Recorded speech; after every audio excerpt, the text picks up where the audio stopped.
Une première dans l'histoire canadienne. Après des semaines de préparation, tout était en place pour cette séance virtuelle. Ou presque.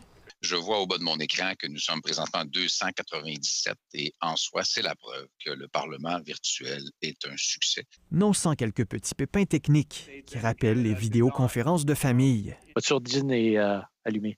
Enlevez la sourdine. Parfait. J'ai changé la traduction, mais j'ai oublié de faire ça.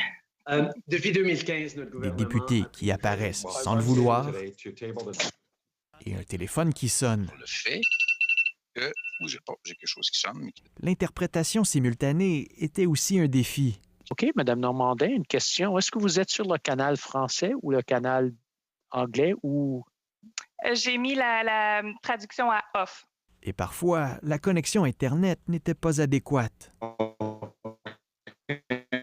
Même pour les députés qui étaient à Ottawa. Même si je suis dans un bureau du Parlement canadien, dans un édifice du Parlement canadien, j'ai perdu le signal Internet. Malgré les ratés techniques, la séance s'est plutôt bien déroulée. C'est un premier pas là, dans le virtuel pour nous, les parlementaires. Bien, on peut découvrir la cuisine, le bureau des élus. Dans son bureau de circonscription à Joliette, le bloquiste Gabriel Sainte-Marie croit que les députés devront s'adapter à travailler de façon virtuelle. C'est certain qu'il n'y a rien comme être tout le monde présent ensemble.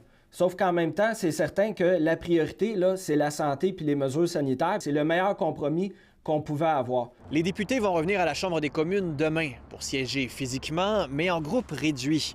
Les séances virtuelles devraient se poursuivre au moins jusqu'au 25 mai, mais en coulisses, les négociations continuent alors que les conservateurs réclament davantage de séances en personne.